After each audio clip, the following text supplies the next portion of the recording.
Дело на микрофонах нормально слышишь, что ли? Мне можно добавить звук?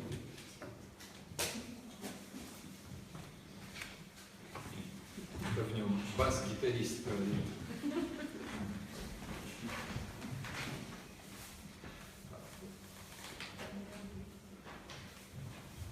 Дорогие друзья, мы с вами продолжаем знакомиться с книгой Бытия, книгой Иова.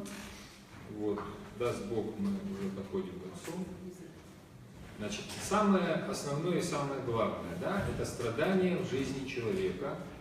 Смысл, если он есть, то мы его обнаруживаем, соответственно, если нет, разочаровываемся, закрываем, уходим, наверное, да?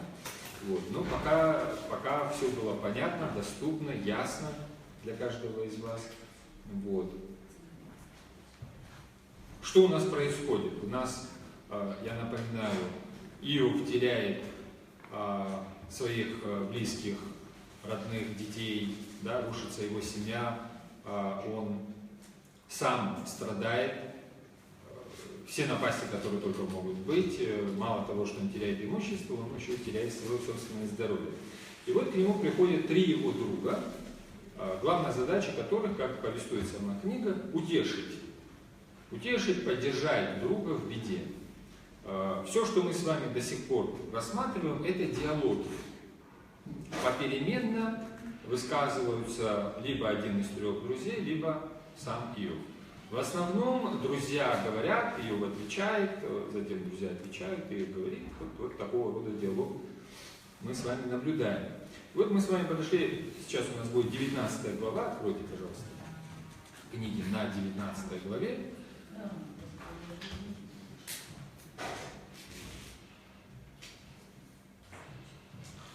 И давайте мы ее начнем. Да, приступим. Кто сегодня урочный чтец, пожалуйста.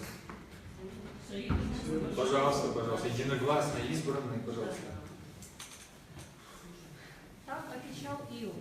Да. Доколе будете меня мучить, терзать своими словами? Вы меня уже 10 раз оскорбили, жестокости своей не стыдясь. Если бы и вправду я заблуждался, заблуждение со мной бы и осталось. Если вправду надо мной вы превозноситесь, и позором меня попрекаете, знаете, это Бог меня согнул, Его сети меня опутали. И я кричу, убивают, но нет ответа, о помощи взываю, но нет защиты. Речь о чем идет? Речь идет о тех страданиях, которые Иов переживает. Да? Он задается одним единственным вопросом. За что, почему и за чего? Да. Преградил он путь мне, не пройти мраком дорогу мою покрыл. Почет меня совлек, и венец головы моей сорвал. Терзает меня со всех сторон, я гибну. Надежду, как дерево, вырвал с корнем.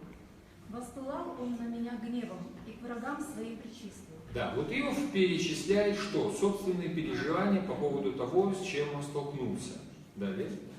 Надвигаются его полчища на меня, пролагая себе дорогу, и шатер мой уже осаждают. Родных он от меня удалил, и знакомые меня сторонятся. Оставили меня, кто был знаком и близок. Забыли те, кто приютил в своем доме. Служанки чужаком меня считают. Стал я для них посторонним. Зову слугу, а он не отвечает. Приходится его упрашивать. Сторонится моего дыхания жена. Собственным детям я опротивилась. Даже мальчишки меня презирают. Стоит мне появиться, дразнят. Стал я мерзок ближайшим друзьям. Те, кого любил, против меня обратились. Остались от меня кожа до кости. Я впился зубами в собственное тело. Жальтесь надо мной, друзья. Меня поразила рука Божья. Почему вы преследуете меня, как и Бог, гложите меня ненасытно? О, если б записать мои слова, если бы начертать их в свитке, резцом железным по свинцу выбить и навеки высечь на камне. Я же знаю, что жив мой заступник. Он последний, станет над прахом. Даже когда спадет с меня кожа, лишаясь плоти, я увижу Бога. Я своими глазами его увижу. Не кто-то другой, я сам. Пусть даже остановится мое сердце. А вы хотите меня преследовать, и меня же во всех бедах вините. Так бойтесь меча, ибо ярость карается мечом. Вы узнаете, есть высший суд. Да. Вот, пожалуйста, 25 стих. Еще раз. Я же знаю, что жив мой заступник. он последний станет над прахом. Да. Вот этот текст. Вы они ядати, гуали, хай, вахарон, аляфар, якуб. Я знаю, избавитель мой жив и восстанет в будущем на земле или над землей. Вот. В данном случае здесь используется вот гал, глагол выкупать, искупать, избавлять, спасать, быть выкупленным или искупленным. То есть, о чем говорит Иов? Жив кто? Тот, кто меня выкупает, искупает, избавляет и спасает. Вот мы говорили, что Иов и 3 его друга, они исповедуют какую религию? Религию веру в единого Бога Творца. Мы как эту веру называем? Монотеизм, совершенно верно. И 3 друга, пришедшие утешать Иова, исповедуют монотеизм, и Иов исповедует монотеизм. А вот исходя из, вы ведь читали эти диалоги, да? А вот исходя из этих диалогов между Иовом и 3 его друзьями, в чем разница между религиозными взглядами или представлениями, которые исповедуют 3 друга, и религиозными взглядами и исповедованием Иова, который сидит и страдает? Вот есть какая-нибудь разница? То есть мы говорили, 3 друга, они что представляют? Обобщенно, взгляд философский, да, традиционный, да, и такой псевдонаучный. То есть исходят из данности. Вот жизнь такова, все всегда так жили, мучения и страдания это нормально, это все люди как бы, это циклы, через которые проходят и народы, и страны, и государства, и каждый человек в отдельности, каждая личность в течение всей своей жизни. А Иов, он у нас предстает таким пораженным, да, вот, бедствиями, бедами, болезнями и так далее, но такой борец, не смиряющийся постоянно. Вот. В чем разница между их религиозным? О чем идет спор? Это не оба монотеисты. Почему они никак не договорятся? Не договорятся в том, что они говорят, что ты наказываешь за свои грехи. Да. Он говорит, что он говорит, я говорит, по жизни, по своей природе, говорит, свой такой, говорит, уже родился, говорит. Да, это об отношении к страданию. Речь о монотеизме, то есть в религиозных взглядах что разница. Он говорит о живых отношениях. Так. Но он надеется все-таки на Спасителя. Так. На единственного. Вот у вас ответ. Вот у вас ответ. Монотеизму рознь. Как оказывается. Да, это не наши с вами измышления. То есть вера в единого Бога Творца, она сохраняется со времен допотопных. Да? Мы с вами говорили, как это череда, там последний на этом рубеже потопа Ной, и затем по предсказанию, которое Ной, да, дает, в шатрах Сима будет сохраняться истина веры и так далее, и так далее. Да? Вот монотеизм, он у нас сохраняется со времен допотопных.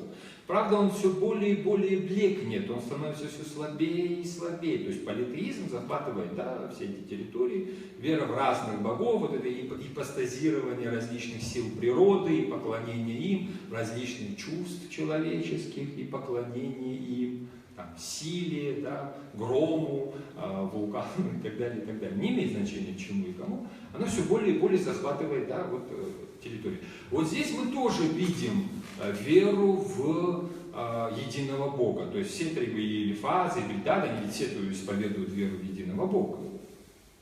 Они говорят об одном Творце. Марк, это на вас произвело впечатление. Помните эти перечисления о том, что Творец сотворил?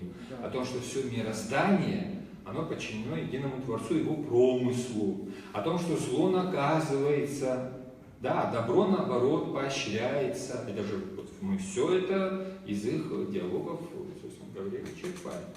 Разница между их представлением и его в чем заключается? Они смирились с данностью. Они говорят, так было всегда, и вот это и есть жизнь. Иов почему-то как бы выступает, вроде бы его даже вот обвиняют в том, что и рассудок его оставил из-за болезни. Да? Он выступает против данности, он не смиряется с теми обычными, казалось бы, циклами жизненными, с теми перипетиями судьбы, с теми вызовами, которые возникают. Он не смиряется. И в конечном счете он о чем говорит? Жив мой искупитель.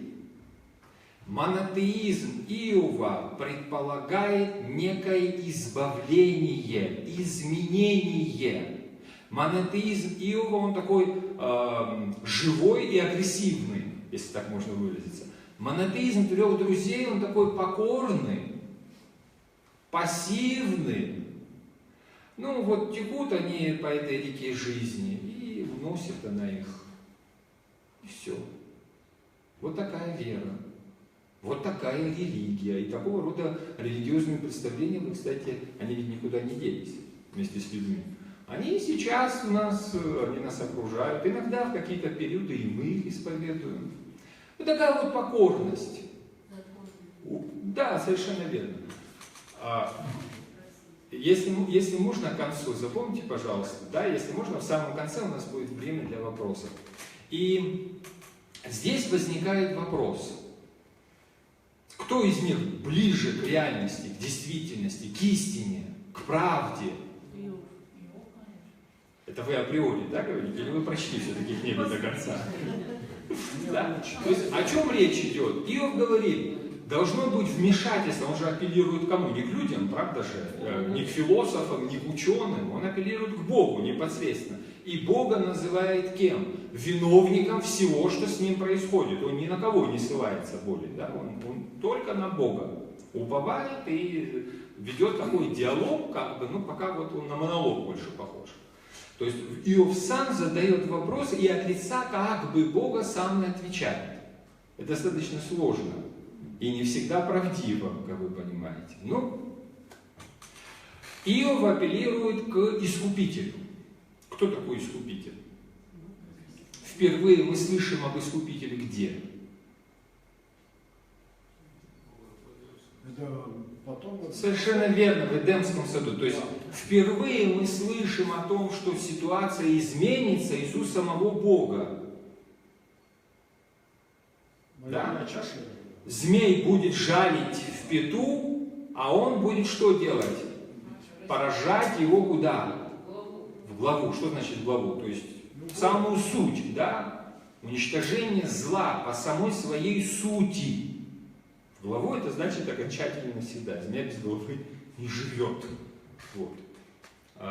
Здесь о чем говорится? Здесь говорится о разности вот этих монотеистических взглядов.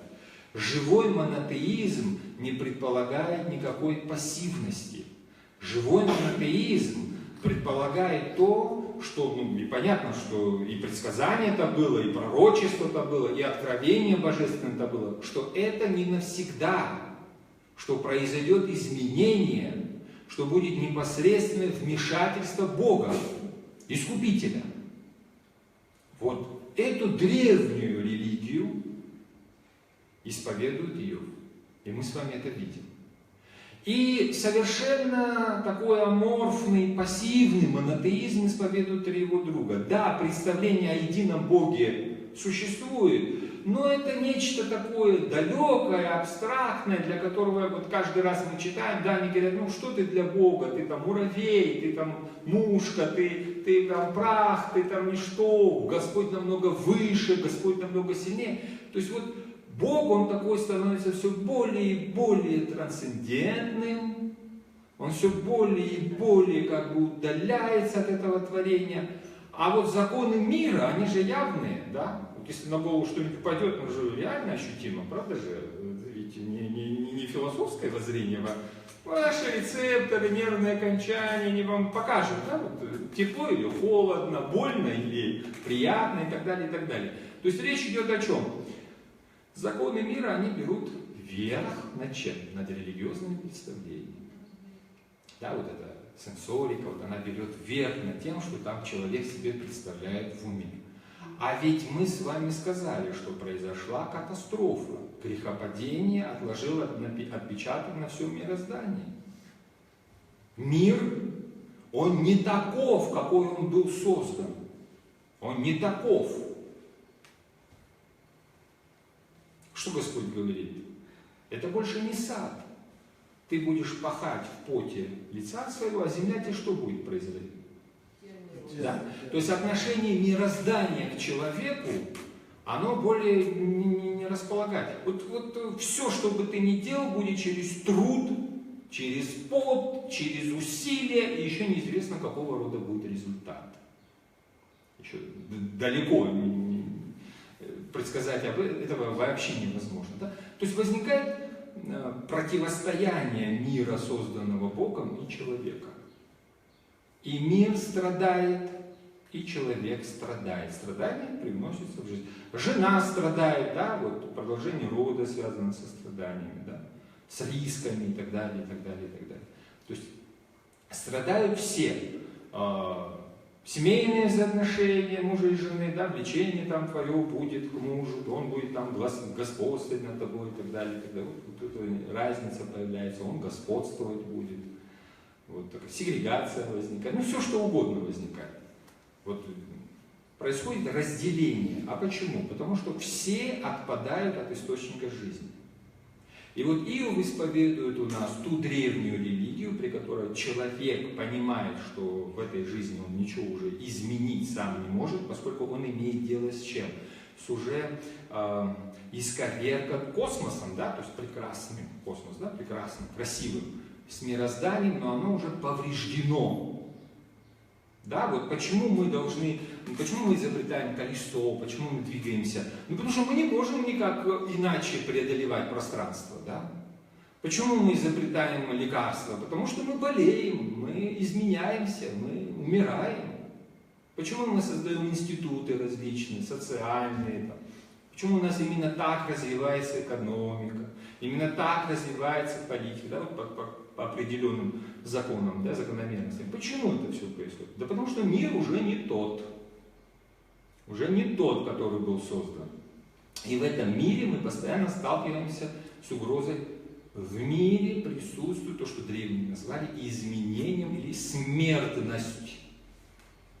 Все разрушается, все рушится. Пирамиды рушатся, что вы хотите от людей, да? Вот, память человеческая не может удержать всего того, что было, и человек боится то, что грядет. Ну, то есть смертность. В мире присутствует смертность. И страх смерти, как одна из самых главных и фундаментальных фобий, она определяет человеческую жизнь.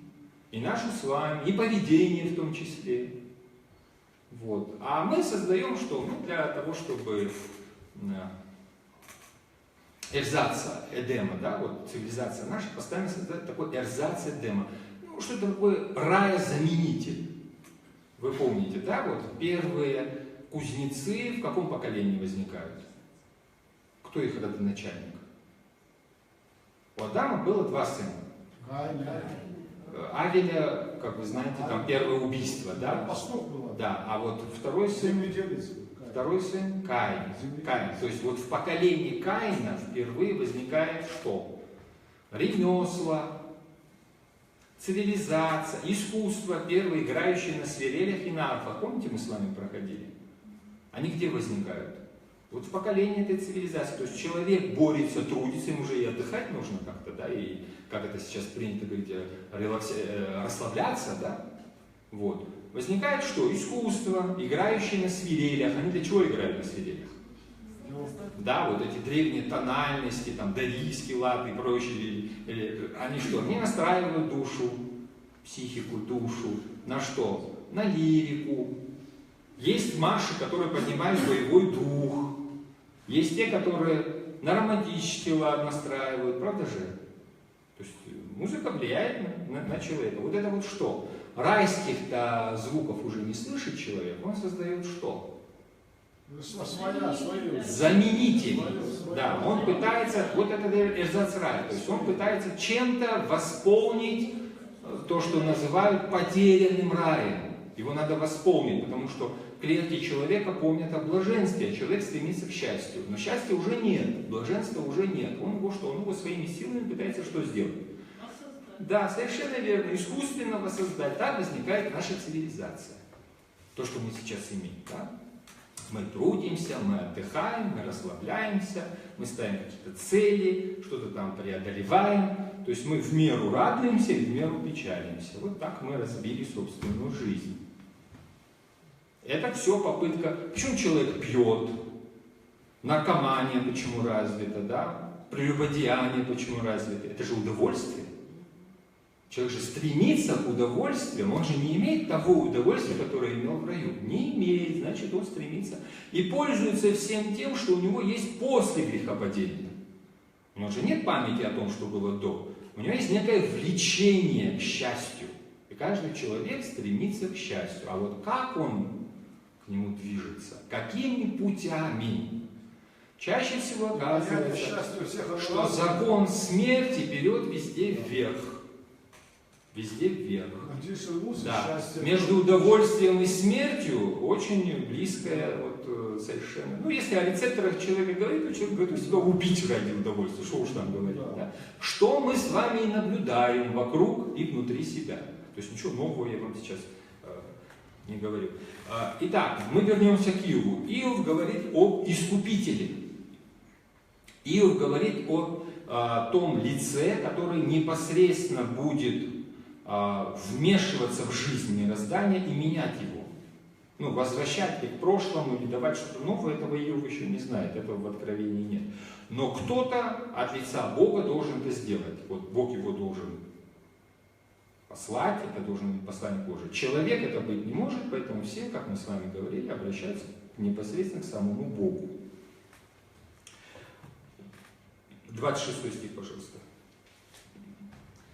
Даже когда спадет с меня кожа, лишаясь плоти, я увижу Бога. Да. Вот даже когда спадет с меня кожа, лишаясь плоти, я увижу Бога. Веахару риникфу зод веахарон эхезе элогай. Здесь перевод, дословно, под кожей моей будет сделан круг, что-то вырезано, да? И последующий, вот впоследствии я увижу Бога, дословно. Профессор Лопухин сделал, ор это кожа, сделал свой перевод.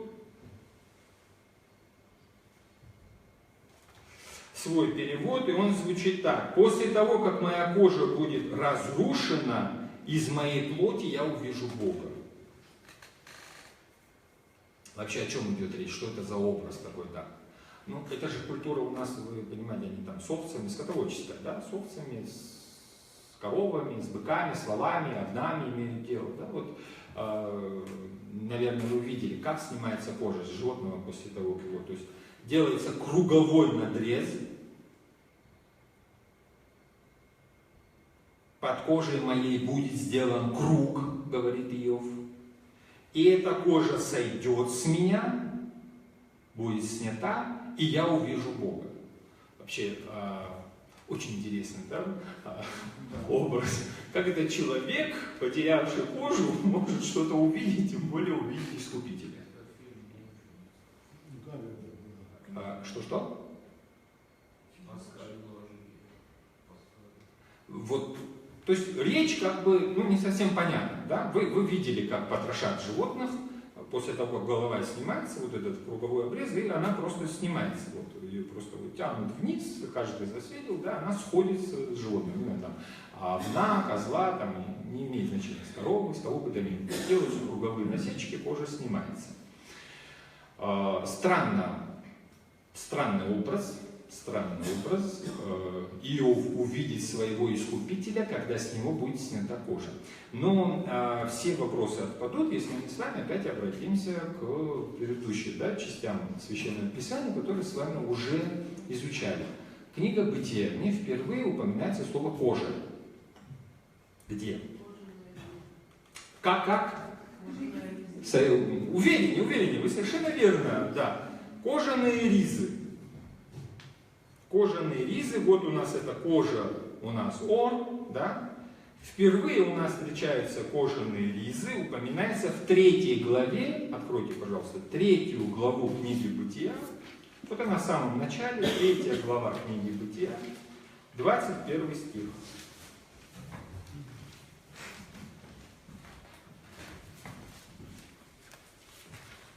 Человек, Адам, дал своей жене имя Ева, ибо она стала праматерью всех живущих. После грехопадения, заметьте, это мы читаем, да. Господь Бог сделал одежду из кожи и одел человека и его жену. Вот, совершенно верно. Господь Бог сделал одежду, «Ваяс Адонай Элохим леадам лиштов катнот ор». Катнот ор. Кожаная одежда. Катнот, покрывающая его одежда. Кожаная одежда. Катнот ор. Ваялбишем. Вот у нас этот текст. Значит, ктенот — это длинная одежда или хитон. Или хитон. Ор — это кожа. Лаваш — это одеваться, облекаться, облачаться, быть одетым, одетый, облеченный, ну, причастие одевать и так далее. То есть Господь Бог делает некую катнот, длинный хитон кожаный и одевает людей после грехопадения. И вот возникает вопрос, что это за одежда? Кожаные ризы. Кожаная одежда. На греческом хитонас дерматинус. Ну, хитон и дерматин, я думаю, в переводе особо, да, вот они не нуждаются, понятно. То есть накидка, кожа, броня и, смотрите, оболочка. Оболочка, нечто покрывающее. Ну, дерматинус, кожа, мех, нечто кожистое.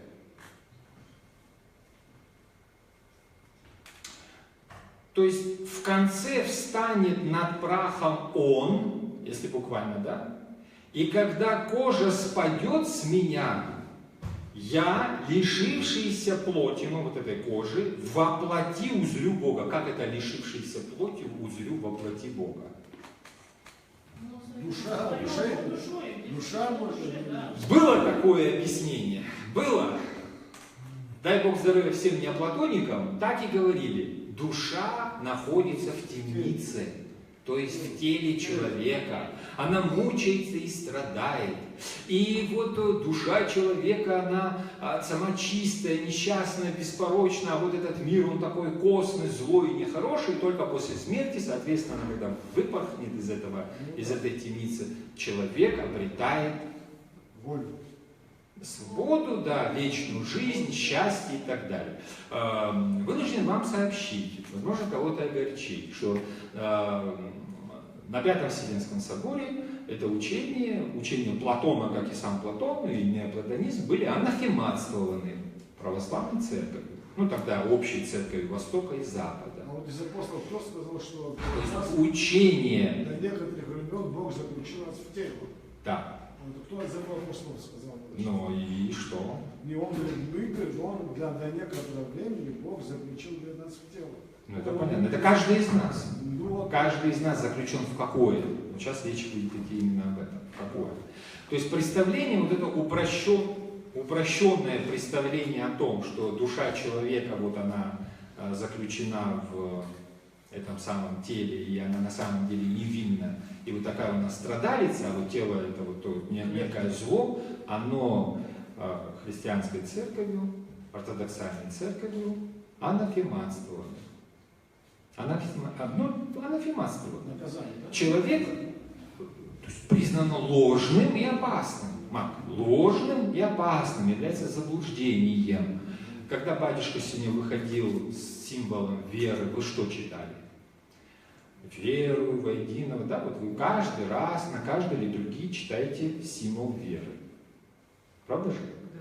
Вот последние строки. Ожидаю.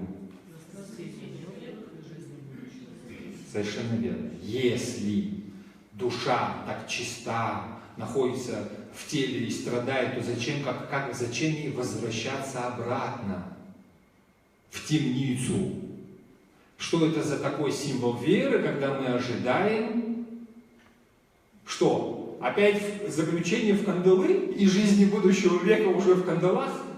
То есть вы понимаете разницу между философскими взглядами древних, ну, в частности, очень ярко выраженными в неоплатонизме, и религиозными взглядами, которые на землю принес Христос и распространилось вместе с христианством. Тело – это не темница, потому что тело создано кем?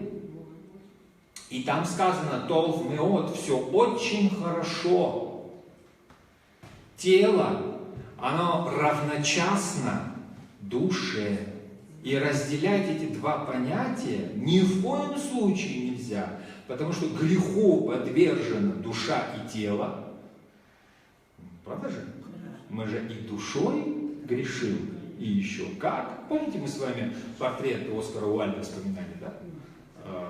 Дориана Грея, да? Вот и душа тоже грешит, и тоже несет эти рубцы от каждого греха. И тело грешит, как храмина, да, мы о нем говорим. А христианство что привнесло? Спасение для души и тела. Вот у нас умирает кто-то из родных, мы что пишем в записочках? Упокой кого? Душу раба или рабы Божии. Мы же не говорим самого или саму ее. То есть человек, как это и было создано, это соединение души и тела. Душа без тела – это не человек. Это нечто призрачное. И поэтому, когда вы читаете, в том числе в религиозной литературе, что вот после смерти и пошли они гулять по небесным гущам, садам. И потом, знаете, самое интересное, что очень часто души усопших, они ведут более активную жизнь, нежели вели на земле. Это вообще парадоксальная вещь, но это, друзья мои, влияние неоплатонизма. Одно дело его анафематствовать, там, в 6-5 веках, да, а другое дело с этим учением каждый день иметь дело. Оно проникает. А тело без души это что? Ничто. Это труп. Труп, с ним что происходит? Он разлагается. То есть человек – это единение души и тела. Это ни в коем случае не анафема учению Платона. Анафема. Речь идет о действии не души, а Святого Духа. Это совершенно другая вещь. И потом то, что называют мощами, это любые останки. Любые останки. Речь не идет о тленности и нетленности. Любые останки называются мощами. Любые. И в силу единства не души с этим телом, а в силу единства Святого Духа с этим человеком при жизни. Единство со Святым Духом. Ну, что нам Серафим Саровский говорит? Стяжайте Духа Святаго. Да? То есть, стяжает Духа Святого же не только душа. Правда же? И по воле Творца, не по воле носителя этого тела, а по воле Творца бывают те явления, когда мы видим, вот, где, как мы поем, где хочет Бог, там что происходит? Упраздняется естества чин. То есть происходит нечто сверхъестественное. Но это не по нашей воле. Это не по нашему желанию. И тем более не по желанию того святого или праведника. Это по воле Творца. Произойдет это или не произойдет это не имеет ровным счетом никакого значения. Для нас важно само единство. А каковы будут там райские последования, ну, условно говоря, да, Вернемся теперь к нашему, к нашему тексту. Что это за кожа? Сами далеко ушли в наших рассуждениях. Так что это за кожа? До облечения в кожаные ризы, мы Златоуста сейчас читаем, а в кожаные ризы человек был облечен когда? После грехопадения. Бог сделал ему вот этот вот, кто у нас, да, дерматинус, да, хитон какой-то. Человек носил боготканное одеяние, то есть то, что сотворил Бог, душу и тело. Свое душевно-телесное облачение, истканное благодатью, пронизанное благодатью Божьей, сплетенное со светом. Мы почему говорим, что это другое, качественно иное существование до грехопадения? Наши прародители были облечены славою свыше, ну это понятно. Небесное осияние покрывало их лучше любой мантии, говорит Иоанн Златоуст. Это чтобы мы имели представление о том, что было до. Ну, как нам иметь представление? Ну, весьма и весьма условно можем себе это как-то представить, но понять и прочувствовать мы не можем. Почему? Не только хронология нас отделяет, связь с Богом. Вот сегодня вы начали с молитвы «Христос воскресе», да? Вот тело Христа после воскресения. Тело Христа после воскресения. Это выше того, что было в раю, намного выше. Но это вот как раз то, к чему должны были бы прийти бы, если бы не вот это вот грехопадение. Да? То есть качественное изменение тела, не души, не спасение души, друзья мои, а человека, души и тела. Такова была одежда того, что по образу первозданной человеческой природы, запечатленной дыханием Божьим и устроенной богоподобно. Она сияла подобием божеству, которое составлялось не формой или цветом, а, вот смотрите, проявления какие-то, бесстрастие, благость, нетленность. То есть Адам в раю или человек в раю не потому был бесстрастен, что он в раю находился. И не потому был бессмертен, что он в раю находился, а вот потом его выгнали из этой территории, и вот ему нужно искать территорию.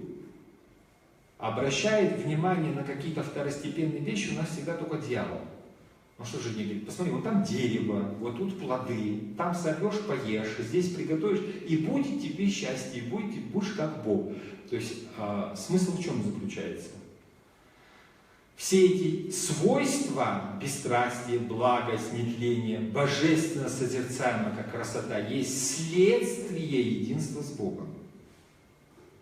Мы с вами в пример часто приводим лампу. Она светится не потому, что там замечательная спираль, прекрасно дутое стекло, и еще она накачана замечательным газом, и вот она светится, горит. Она горит и светится только по одной причине. Она сопричастна к чему? К электроэнергии, к источнику. Как бы ни пыжилась лампочка, без того, что она вкручена в патрон, как бы она ни заявляла, что она 100-ваттная, 500-ваттная, вот по форме, то есть да, по формальным признакам, что у нее замечательная спираль, что и газ там накачан самый лучший, ну, не светится она. Нет этой реакции. Оторвана она от источника. Даже если мы ее поставим на самом видном месте, будем вокруг нее водить хороводы, она не засветится. Хотя потенциально в ней, конечно, эта возможность к этому свечению присутствует и так далее, и так далее. Да, потенциально это все присутствует. Но все это не заработает до тех пор, пока она не вернется в свой патрон, да, пока не замкнется вот эта вот сеть заряженных частиц, вот пока это не произойдет. Но то же самое и с человеком. Нетление, вся эта божественная красота, свойства, которые мы в Адаме до грехопадения обнаруживаем, у некоторых святых при жизни обнаруживаем, да, у Христа обнаруживаем в его теле. Они не потому происходят, что человек достиг это своими силами, а потому, совершенно верно, это действие кого в человеке?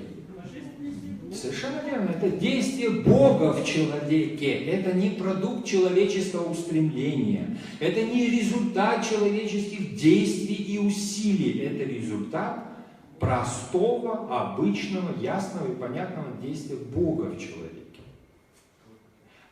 Человеку в состоянии грехопадения это сложно принять, потому что у нас причинно-следственные связи несколько иные. Мы, если не попотеем, у нас ничего не получится. Да? У нас что, под лежачий камень? Да.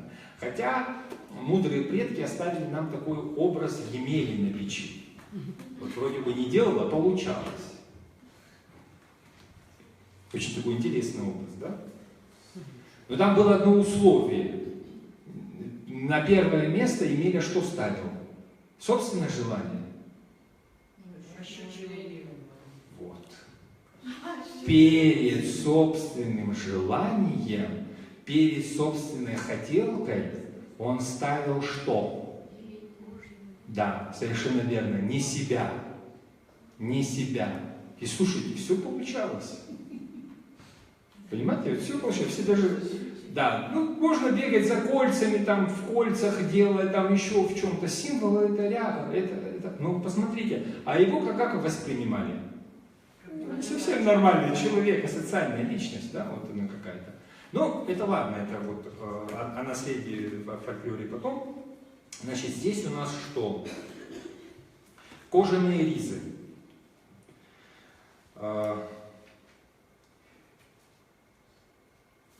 Это очень удивительное понятие.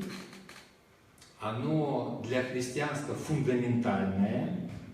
Речь, как вы понимаете, не о дерматологии, да, не о коже, как вы уже догадываетесь. Речь не об этом покрытии. И не о кожаной одежде. Вот я смотрю, есть у нас, да, в кожаных одеждах тоже сидят. Или с кожаными какими-то, да. Речь не об этой коже. Вот. Речь скорее о эпидермисе. То есть нечто вот между кожей и чуть-чуть подальше, между одеждой и кожей. Вот слегка, ну скорее это так утрирует. Да? Вот давайте мы посмотрим, что говорят об этом святые отцы. Первичным значением кожаных риз можно назвать смертность. Отсутствие подлинной жизни, которая во все времена тонко чувствующими людьми ощущалась как отсутствие смысла или влажную расслабленность по Яну Златоусту или замороженную жизнь по Григорию Низкому. Но почему отсутствие смысла, влажное, расслабленное? Ведь человек утерял массу возможностей, которыми обладал. Человек утерял блаженство. Мы по свойствам говорим, да? Человек страдает от влияния окружающей среды. Холодно, ему зябко, жарко, он, извините меня, тут уже ему нехорошо, да, очень сложно найти ту температуру, которая бы человека вот удовлетворяла. Вот. Кроме одежды, он что строит? Вынужден строить дома, потому что он не может жить на природе. Да? Он вынужден что? Вот эти тернии, волчицы, для чего? Потому что ему ресурсы нужны, он питаться должен. Он же не может так вот, да? Вот. Ну а дальше все эти настройки, которые сегодня существуют, там углеводороды, нефть, бензин и все прочее, вот все, что у нас. Дальше сами взаимоотношения между людьми, да, сквозь призму чего? Финансовые структуры возникают, другие социальные структуры, то есть такая обреченность. Вот все это либо отсутствием смысла называют. Потому что человек так однажды останавливается и думает, боже мой, что, где я нахожусь? Да? Ну, чаще всего говорят, остановите планету, я сойду. Потому что куда я попал? Да? Это в какие-то моменты, мгновения уже такой усталости от всех этих требований. Это смертность. Чем это все обусловлено? Человек конечен, он умирает. Что бы вы ни делали, какие бы практики вы духовные не совершали, мы все, чем бы мы ни занимались, да, как ринулись мы с вами в науку, я не знаю, в эзотерику, там, во что угодно, правильно мыслили, неправильно мыслили, делали правильные поступки, не делали правильные, мы все равно умираем. Что угодно делайте. Человек смертен. И вот вся цивилизация, культура, что угодно, обусловлено этим. Различные вариации, но влажная и расслабленная у человека жизнь или замороженная у человека жизнь. Почему Григорий Низкий ее называет замороженной? Потому что вот того, чего хочется, возможности нет воплотить. Желание есть добра, а сделать его нет. Что это за жизнь такая? Почему вот существует этот дисбаланс между желаниями и возможностями? И человек изменился по своей природе. Да? После грехопадения Да, изменился. совершенно верно. Его химический состав может так выразиться. Итак, кожаные ризы у нас надеваются на человека после грехопадения. И они не являются естественными для человека. Поэтому человек с этим согласиться не может. И не хочет. И Иов не соглашается ни со своей проказой, ни с потерей родных, ни с потерей страданиями. Он не соглашается. Наша наука, ну скажем, эмпирическая наука, да, она у нас что делает? Она называет человека, как он есть, человеческим естеством. Природа человека, это же естественный термин для нас, для всех, да? Что касается церкви, то церковь говорит, что это состояние, в котором мы находимся, оно нетипично, несубстанционально, неестественно для человека. То есть церковь, как Иов, не соглашается. В чем разница?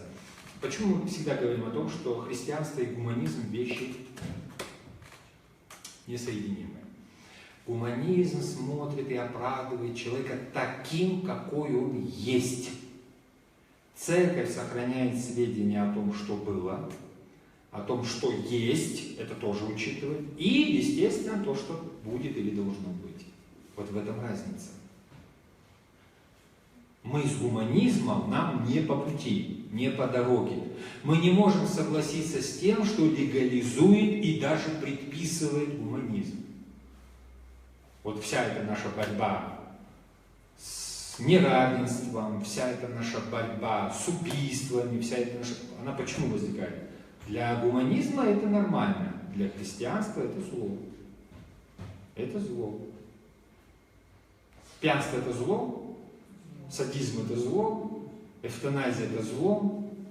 Зло, вот. Но для гуманизма это нормально. Это естественное проявление человечества. Это вот проявление человеческой свободы, говорят нам. Какой свободы? Свободы действительно свободного человека? Или человека, чья жизнь обусловлена смертностью, кожаными ризами? Вот Иов говорит об этой коже. Когда смертность, говорит он, с меня спадет, вот мы стараемся сейчас вернуться, и в конце встанет над прахом он, то есть Христос, когда кожа, то есть смертность спадет с меня, и я, лишившийся смертной плоти, воплоти моей узрю Бога. Это последние строки символа веры, которые вы читаете. То есть Иов там произносит вот этот самый символ веры. Я увижу своими глазами после воскресения. Вот это оно и есть. Ну когда Иов откуда тогда мог это знать? Мы же с вами говорим не о людях. Ну, я понял, да. Мы же не о людях говорим. Но Иов-то был... Иов-то был кто? Человек. Он у нас почему? Ну, папа библейский человек. Соответственно, носитель чего? Ну, Связан с кем? Садам. Мы же с вами говорим. Да, с Богом. Марк, я все понимаю, но все связи, которые вы сейчас нам перечислили, Марк, они по горизонтали. Я понял, да. По горизонтали это замечательно, это кумовство с сильными мира сего. Это мы знаем, для кого является на сегодняшний момент идеалом. Вы связи по вертикали учитываете? Нет, ну это и так понятно, мы для этого и... То есть, почему мы говорим о разнице между двумя видами монотеизма, Иова и его друзей? Разница в чем? Иов Не настаивает, соглашается. да, Не ну, соглашается. исходя из чего? Он настаивает на прямом диалоге. Не на философских отвлеченных Бильдада, да, предположим, размышлениях, не на традиционных или фазах, да, вот традиция, наши предки так делали, мы так делали, то есть у них все по горизонтали. Он говорит, слушайте, оставьте меня с вашими представлениями, я непосредственно, мы же о чем с вами говорим, он апеллирует непосредственно, ему не нужно ни умозаключения, ему не нужны, ни традиции, ни данность, ни данные науки. Он говорит, это я все знаю. Мы же каждый раз, да, с вами главу как начнем диалога, каждый раз он говорит, мне это известно, но я не о том. Да, и у них никак диалог, они на разных измерениях, мы с вами об этом говорили. Оказывается, это разные религиозные взгляды. Вот одежду вроде бы они носят одинаковую, и молятся вроде бы у одного жертвенника, да, там приносят. А вот религиозный взгляд у них все-таки разный. У него вера в Искупителя, он не смиряется с данностью, и он это проповедует. Он говорит, я жду Искупителя, который придет и решит эту проблему. А они ему говорят, все нормально, все хорошо, смирись и умри. Так? Итак,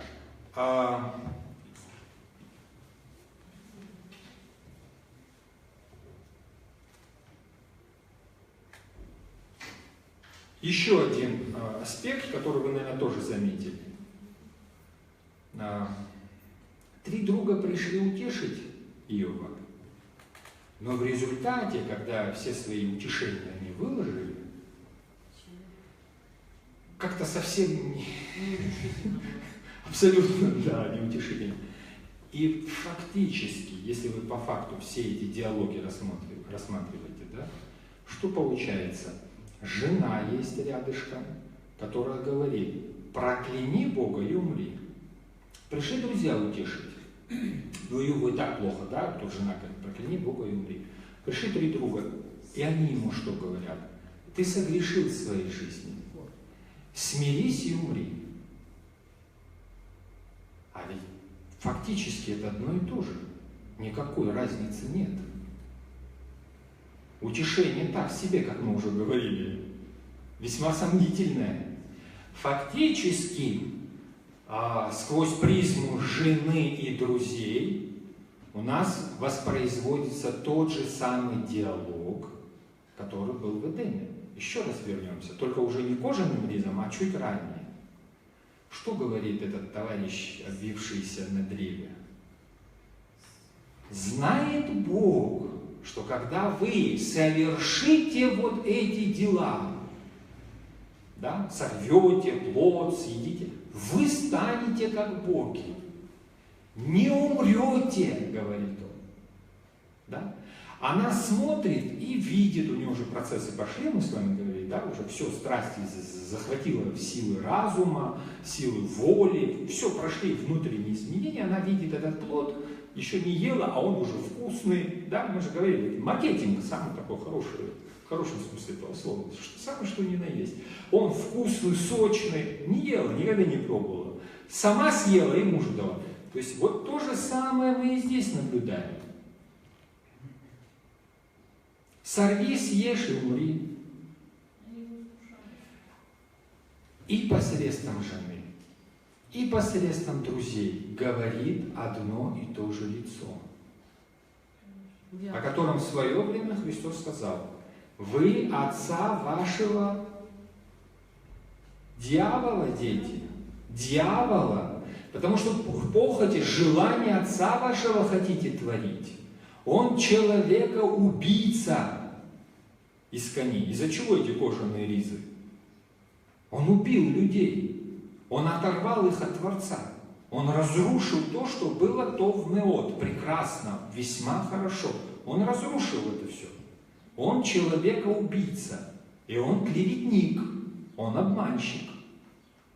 Что в семье Иов не может найти опоры? Ведь жена, это, мы же с вами говорили, цела, помните, часть, это же вторая половина. Друзья, кто может быть ближе. А он не может найти опоры ни в ней, ни в них. По сути дела, его душу взяли в... Это благодать со всех сторон. И это действие не просто персонажей, друзей. Вы вспомните, с чего книга Иова начинается? Пришли сыны Божии перед... И кто с ними пришел? Еще один товарищ. Товарищ. Вот товарищ постоянно действует на заднем плане. На заднем плане. Он бегает и просит возможности что сделать? Ведь все беды от кого? Товарищ. Да. Вот. Он пытается манипулировать со стороны. Он как бы явно не появляется, его нам показывают только... Ну, его не видно в мире людей. Книга Иова не показывает нам дьявола в мире людей. И да, но его видно становится когда? Когда речь идет о Боге. То есть зло, оно при свете видно. Вот когда свет светит, вот тогда зло видно явно. И мы видим, как он бегает, клевещет и приносит зло и страдания. Но в мире людей этого не видно. Тут члены семьи, здесь друзья, тут представления, тут наука, тут философия, здесь традиции. Непосредственно дьявола мы не видим, правда же? Потом, когда Господь вступит в диалог, Он уже вновь его покажет и явит.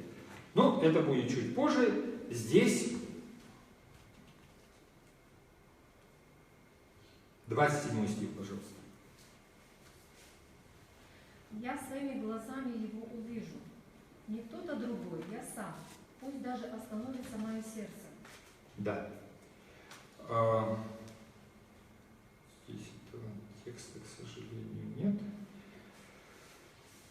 Велозар кало хилитуа бехеки. Ну, перевод сделали, собственно говоря, такой адаптированный. Я своими глазами его увижу, не кто-то другой, я сам, даже остановится мое сердце. Имеется в виду, вот, еврейский перевод тоже немножко смешной, зачахли почки мои, здесь буквально почки или внутренности мои во мне, да? Греческий стоевает сердце в груди моей, то есть что-то внутреннее какое-то изменение.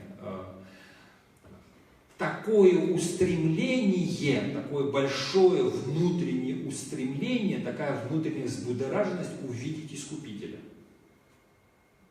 Почему? Потому что Иов понимает, что только с приходом Искупителя будет изменение. Да? А вот сейчас же он в состоянии страдания находится. Да?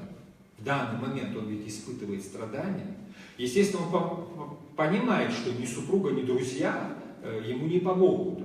И вот внешние и внутренние страдания, они на фоне чего? На фоне внутреннего мощнейшего желания, чтобы это все прекратилось с приходом, да, с приходом Искупителя. 28-29 стихи. А вы хотите меня преследовать, и меня же во всех бедах вините. Так бойтесь меча, ибо ярость карается мечом. Вы узнаете, есть высший суд. Да. То есть он о чем говорит? Он предупреждает судей, что они, если не перестанут его преследовать, как будто бы в нем есть некий корень зла, то тогда что?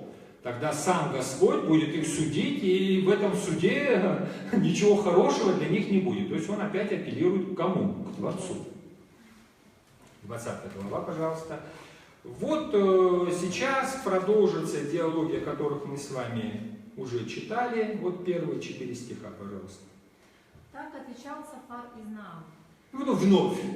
Вновь вступает в диалог. Им-то легко, их трое. Они друг друга меняют, Иов-то один. Да, есть хорошо себя чувствует. Да, такой идет перекрестный на четверых, да, такой диалог, да, да?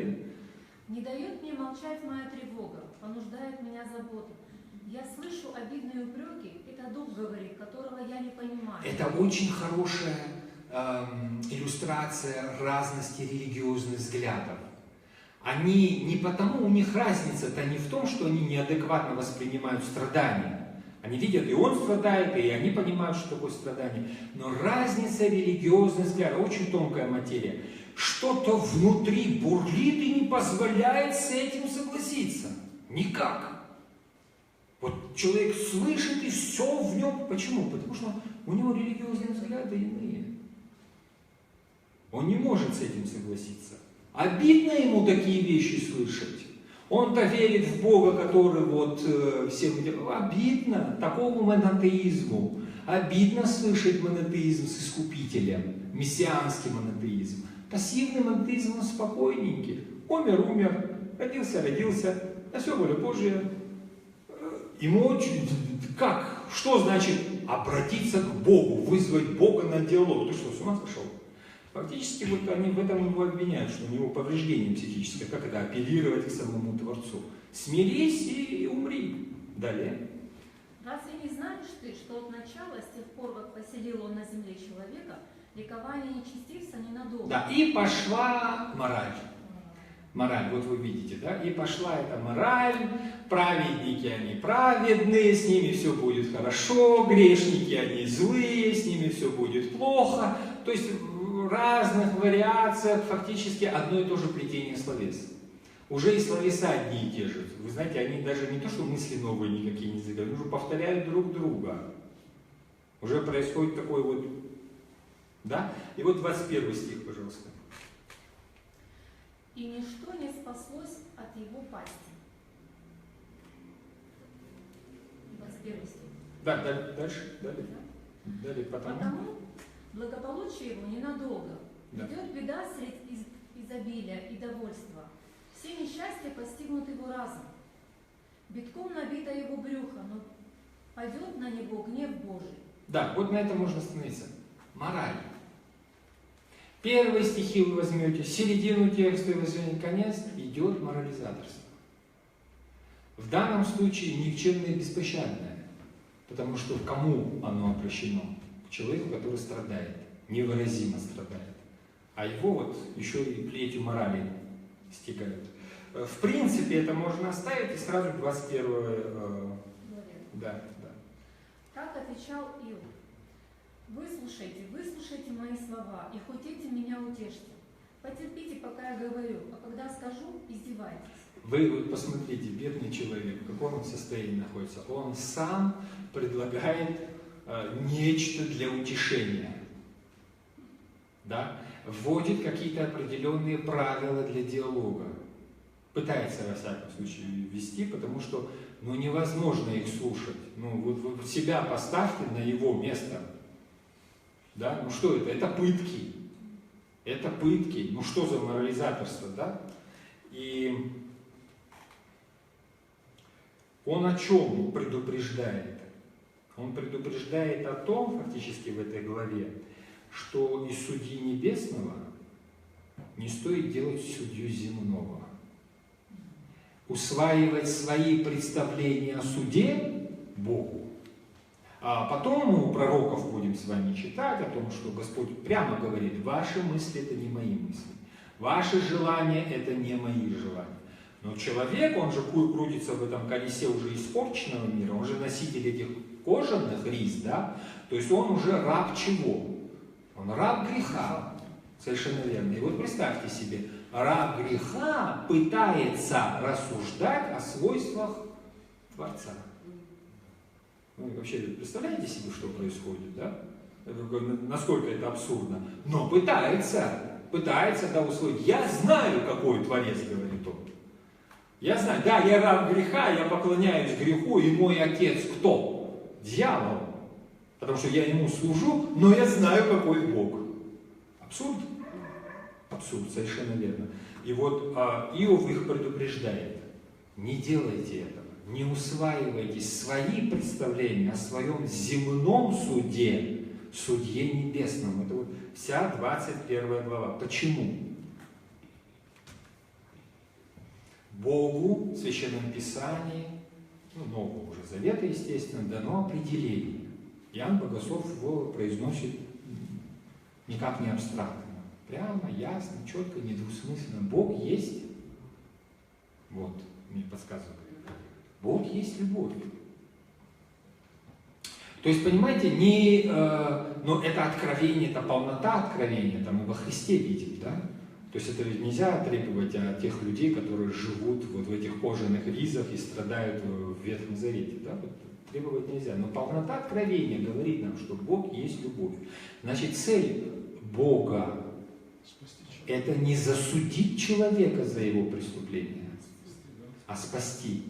Вот отсутствие темы искупления у 3 друзей, которые обвиняют с точки зрения философии, то есть размышления разума, как оказалось, лжеименного разума, поскольку после грехопадения, традиции, эти традиционалисты, да, и науки, это что? Что за утешение? Это утешение в чем заключается? Засудить. Засудить. Что они говорят? Ты совершил тайные преступления, поэтому явно страдаешь. Все очень просто. Он в этом случае апеллирует к искупителю. Но полнота откровения, то есть Новый Завет, он нам что говорит? Что Бог есть любовь, и стремление Бога не уничтожить людей. Об этом и апостолы рассуждают, да? Не долготерпит Бог просто так, да, потому что забыл, потому что невнимательный, а потому что терпит почему? Чтобы все его желания какое? Не как у судьи, чтобы все люди в разум истины пришли и спаслись. Все люди.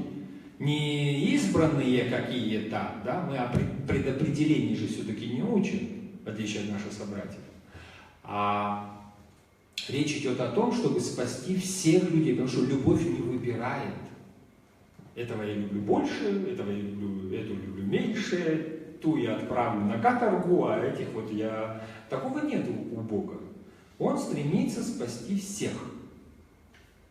Иов к этому и апеллирует. Но поскольку всего откровения не имеет, он хотя бы с точки зрения справедливости к этому. Потому что вот эти два понятия: справедливость, грех, наказание, добродетель. Вот все, чем может апеллировать ветхозаветный человек. Он не может еще апеллировать к любви. Такого откровения ни сам познать не может, и если бы даже открылось, принять бы не смог. 22 глава, 1-3 стиха.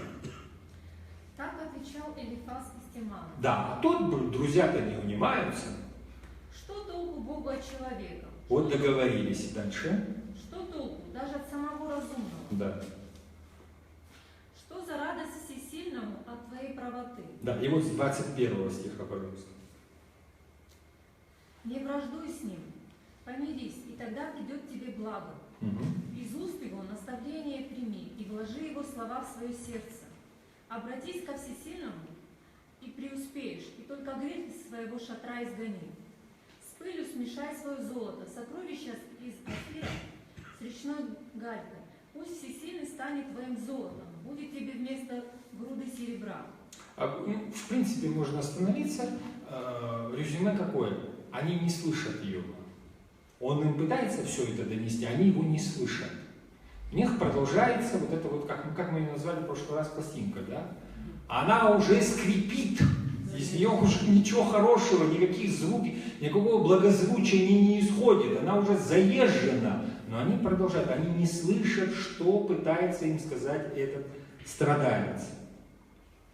23 глава. Так отвечал Иов. Мои жалобы по-прежнему горьки, по тяжестью его руки я вздыхаю. Если б знал я, где его найти. Вот смотрите, если бы знал я, где его найти. Дальше. Как пройти к его жилищу, я бы дело своему поведал. Жалобы бы сказал сполна. И узнал бы, что он мне ответит, и понял бы то, что он скажет. Судился бы со мной во всей своей мощи. Нет, он бы ко мне прислушался, и там честный мог бы с ним поспорить, и я бы справедливости добился. Но пойду ли на восток, его там нет. Отчаяние какое.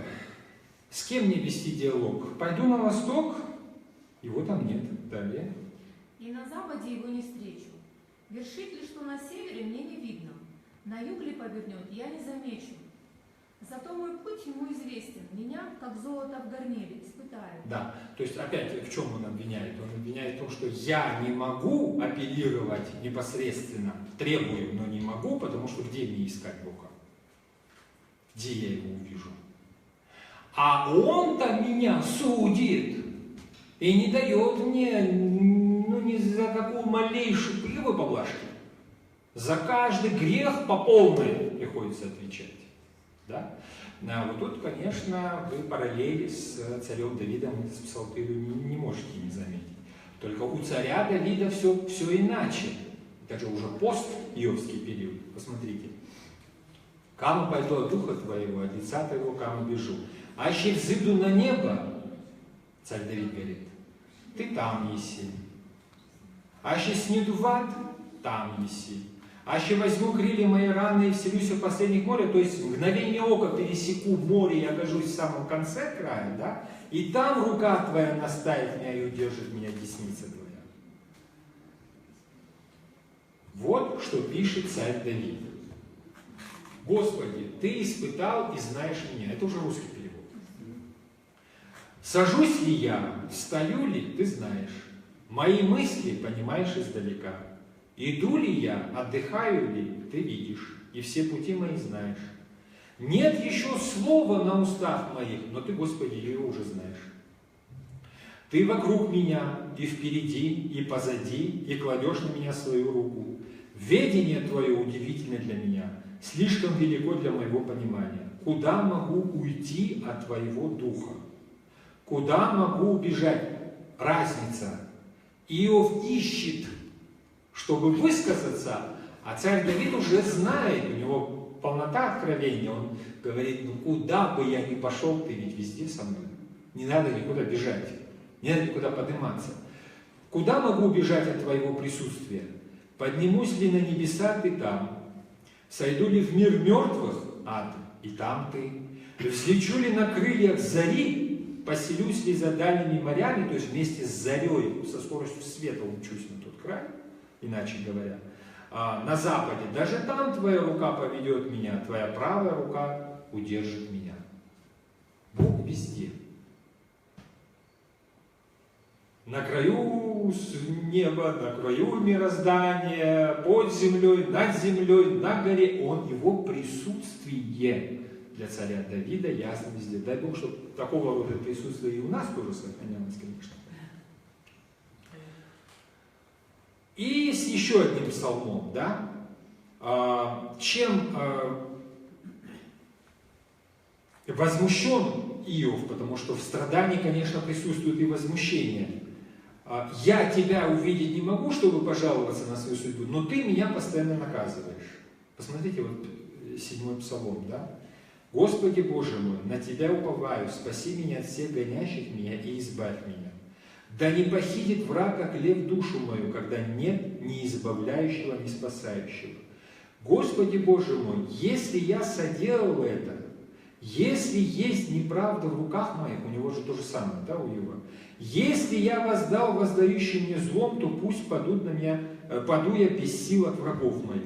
Пусть враг погонит душу мою и настигнет, и втопчет землю, жизнь мою, и славу мою повергнет во прах.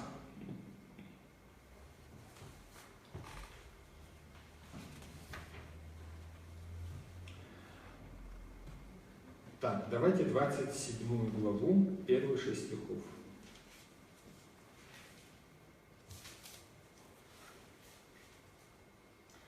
Иов так продолжил свою речь. «Жив Бог, отказавший мне в правосудии, жив всесильный, обрекший меня на горечь. Доколе дыхание мое не иссякло, пока ноздри не покинул Дух Божий. Уста мои превратны». Мы с вами говорили, почему Дух Божий покинул нас, потому что хевель, авель отсюда именно, да? Хевель — это дыхание, которое вот колотится возле наших органов обоняния, да, вот дыхание.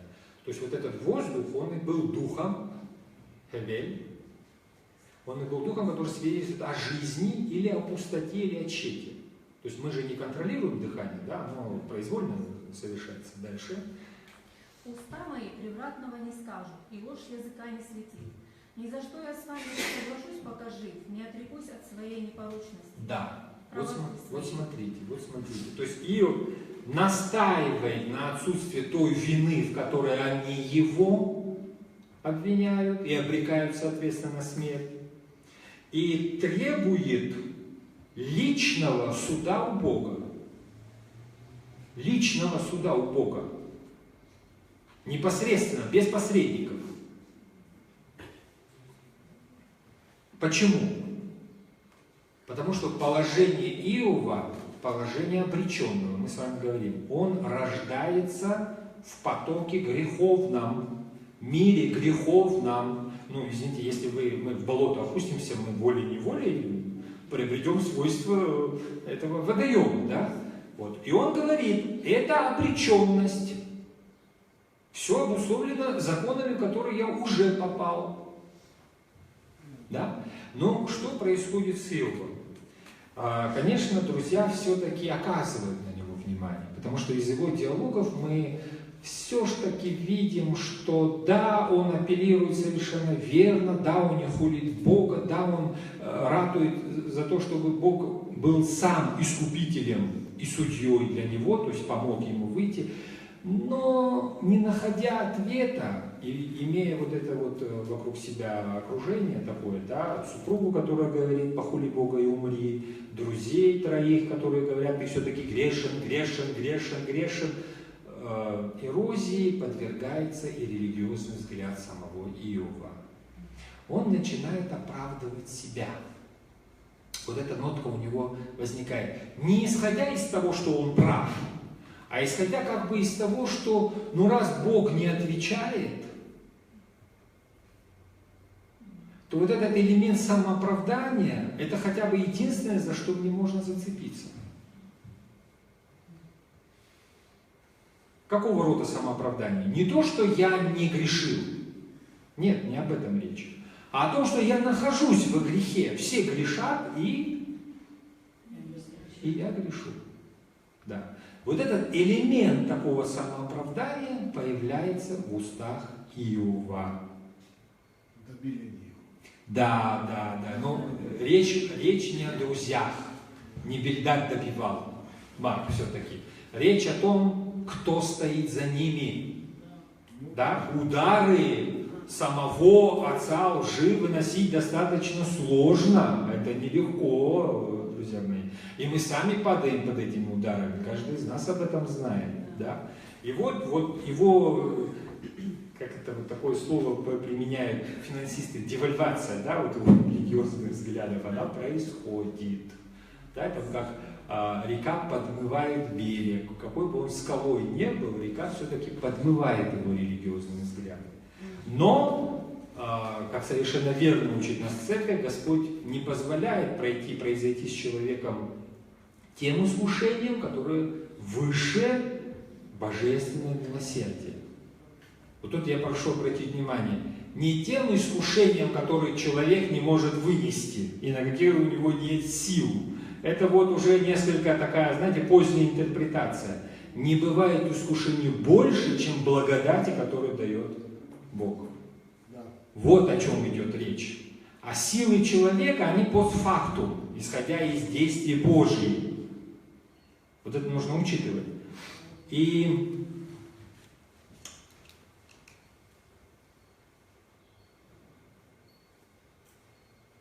30 главу, пожалуйста. А теперь надо мной смеются те, кто меня же моложе, чьих отцов я и близко не пускал даже к псам при моих стадах. На что мне сила их рук, оскудела их мощь, нуждою и голодом изнурены, высохшие землю они гложут. И 27 стиха, пожалуйста. 28 стиха. Да, с 28. Брожу я в бессолнечном мраке, в свете собрания о помощи взываю. А теперь, брат, шакалом, страусом теперь я друг. Чернеет и слезает с меня кожа, жар иссушает кости, и рыдает теперь моя арфа и свирель, словно плакальщица стон. Да, то есть о чем речь идет? В начале главы он говорит, что он имел, в конце главы он говорит, это рыдание, это плач. Это не простая констатация, как мы это сейчас, да, с вами очень просто, без эмоций читаем. Это на самом деле вопль. Вначале он вспоминает то, что у него было, и в конце к чему он пришел. К чему он пришел? Кожа с меня слезает. К сожалению, это не смертность. Это не та кожа, которую бы он хотел, чтобы она сошла. Нет, это реальная кожа с него, у него проказа. И жар его иссушает. И что значит рыдает его арфа? Это стон в его груди, это плач, который выходит из его сердца. Вот что с ним происходит. 31 глава. Условился я с глазами своими, что на девушек заглядываться не буду. Но что за доля мне свыше от Бога, что за удел от всесильного с высоты? Разве не злодею назначена гибель, разве не грешнику несчастье? Или он путей моих не видит, шагов моих не считает? Быть может, я жил обманом или спешил на злое дело. Пусть на верных весах меня взвесят, Бог узнает, что я не порочен. А если мои стопы с пути свернули, если сердце следовало за взглядом, если грязь к моим ладоням прилипла, Пусть другой ест то, что я посеял. Спасибо. То есть это вот о чем речь? Вот аллюзия на псалтырь, да? Господи Боже мой, если я соделал это, если есть неправда в руках моих, если я воздал воздающим мне зло, то пусть паду я без сил от врагов моих. Это вот диалог с Творцом, который Иов ведет, не видя самого Творца, отвечает за него. Я праведен, насколько это было возможно, но он меня не пощадил. Не прямо, косвенно, но все-таки это что? Это обвинение в адрес Бога. Да, да, совершенно верно. И поэтому давайте 32 главу. Тогда трое друзей перестали спорить с Иовом, видя, что он уверен в своей правоте. Да, вот что произошло. Они перестали спорить. Заканчиваются эти диалоги. Да, они подошли к концу, видя, что Иова они переубедить не могут. Два разных концепта, два разных религиозных взгляда. Монотеизм без мессианства и монотеизм с надеждой на то, что придет Искупитель. Первыми сдались они. Далее. Но зато разгневался Илигу, сын Варахела. Да, вот здесь Элигу, в переводе «Бог мой» или «Бог мой Евгова», это лицо, которое не описано в начале. Да. Он неожиданно появляется в самом конце этого диалога. Возникает вопрос, новозаветные многие экзегеты его сравнивают то с непосредственно со Христом, то с Иоанном Предтечей, поскольку он выступает перед тем, как сам Бог начинает говорить. Но в любом случае мы с вами знаем, что это пророк. Далее. Сын Варахела, потомок Буза из рода Рам. Да. То есть он кто? Он потомок Буза, он вузитянин, а Вуз это сын Нахора и Милки. То есть родственник Авраама получается.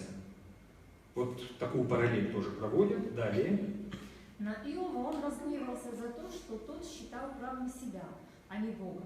А на трех его друзей, поскольку они не нашли, что возразить, и выходило, что Бог виновен. Вот что у нас получается. Пророк одновременно рассердился и возмутился и позиции Иова, и позиции трех друзей. Неожиданная развязка. Обычно, когда спорят, или мое мнение, или мнение моего соперника. Да, а так, чтобы оба, это достаточно большая редкость. Согласитесь. Оказалось, что и на Иова. Почему? Потому что он считал правым себя, а не Бога. Вот тут понятие цадик, да, цадыка, да, вот праведность, о которой мы говорили, мы же с вами рассуждали, да, уже говорили об этой праведности, это свойства нечеловеческие. Любые добродетели человека – это свойства по природе чьи? Бога, совершенно верно. Человек, он либо приближается к Богу, либо отдаляется от Него. Он не свойства на себя надевает, как одежду, да, или снимает их. Он либо к Творцу приближается и тогда облекается в те светы, о которых говорил Иоанн Златоуст, да, нетварные светы, то есть в самого Бога, либо просвещается светом Бога, либо он отдаляется, погружается в мрак, и тогда теряет эти свойства. Вот эта вот пропаганда, которая вокруг Иова, собственно говоря, вы вспомните с самого начала, виновник кто всей этой пропаганды? Дьявол, да. Вот эта борьба дьявола против человека, она возымела опять-таки своего результата, и Иов должен пасть, как пал Адам. Потому что он начинает говорить о своей праведности, то есть возникает что? Это следствие чего? Состояние самости. Как это в песне поется? Есть только я, за меня и держись. Да? Вот, то есть есть только я. Вот это объективная реальность в этом мире, а не Бог. В православной традиции это самооправдание. И иначе это самоправедность. Но человек, все бы было ничего, но человек существо конечное, энергии для самоправедности не хватит, для борьбы со злом точно не хватит. Вот понимаете? Поэтому это путь в тупик. И пророк вдруг возникает, неожиданно возникает Эль-Ягу, в переводе «Бог мой Иегова» или «Он мой Бог». И выступает кем? С одной стороны, апологетом, кажется, Бога. Судьей он выступает. Литейским, да? Литейским, да. Почему он упрекает друзей? Они не нашли, что возразить. Прочтите, пожалуйста. И выходило, что Бог виновен. Да. Они не нашли, что возразить, и выходило, что Бог виновен. Вот здесь хара, да, быть горячим. Он разгорячился, он разгневался, он рассердился, этот Элиху, он воспламенился, возревновал и вознегодовал. Это хара, да? Следующее слово это раша. Раша быть виновным, провиниться, быть неправедным. То есть в подлиннике о чем идет речь? Они клевещут или выставляют неправедным Иова, не имея возможности его переубедить. Чем, собственно говоря, и грешат представители монотеистических религий, и мы с вами тоже, да? Когда мы не можем какую-то мысль донести, переубедить человека, как нам кажется, мы переходим на личность, на самого человека. Мы соскальзываем, да? Мы забываем, что речь, одно дело это какие-то понятия, дела и поступки, другое дело сам человек. И вступая в любые споры, прения, состязания, во что угодно, главной целью является что? Доказать свою правоту. Вот одно из двух. Либо доказать свою правоту, либо прийти к благу.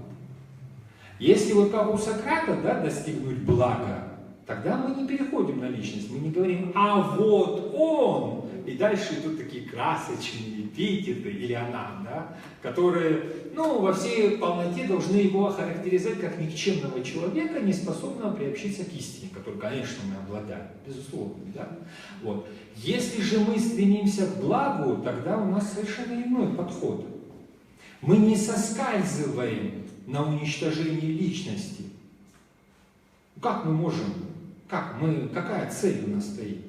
Если, как Марк, вы правильно сейчас сказали, доказать свою правоту, тогда мы танками переедем.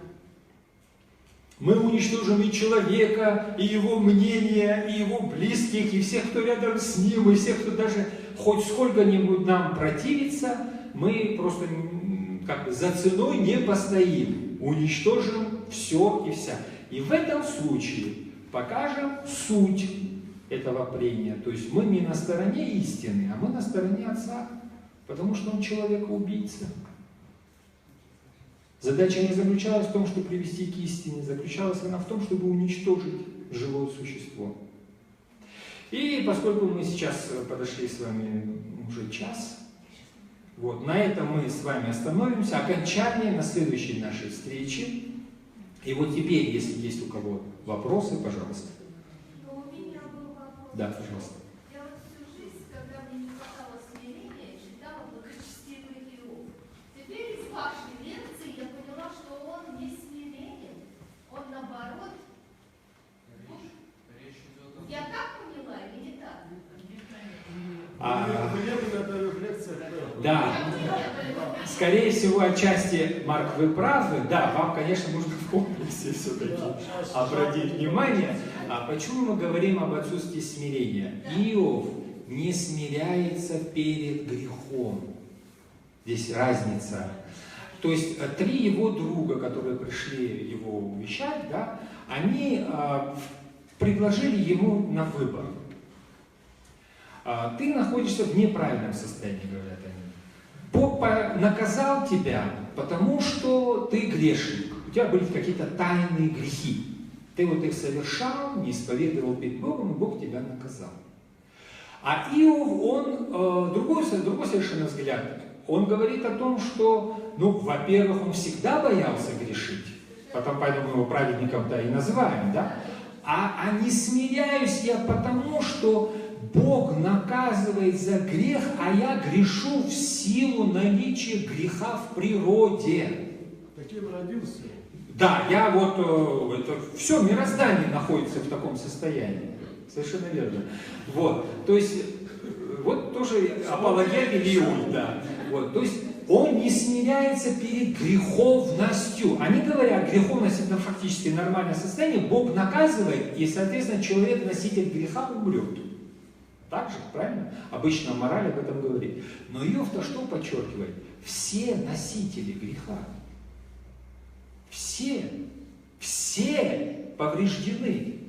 И вот что в этом справедливого, если мы родились поврежденные, не можем не грешить, грешим и нас за это наказывают. Как с этим можно смириться? Это ведь несправедливо. И никакой справедливости здесь нет. Они продолжают его увещевать. С точки зрения, мы часто условно их разделили, с точки зрения умозаключений, мы условно это назвали философский взгляд, с точки зрения традиции, то есть так, как передали предки, и с точки зрения естественного взгляда на вещи, то есть науки. Вот с этих все три друга, они как бы вот три эти взгляда и олицетворяют. И они вот со всех трех сторон ему говорят, что, во-первых, так было всегда, а раз так было всегда, с этим надо смириться. И с точки зрения обычного взгляда, ну, такова жизнь. В результате смирись и умри. Он не хочет, он не смиряется перед греховностью. И к чему ему апеллировать? К людям не может. Он апеллирует непосредственно к Творцу. Вот вся книга, она посвящена тому, что человек, да, он не может смириться, но и не может найти ответов в этом мире. Соответственно, у него есть только один порыв.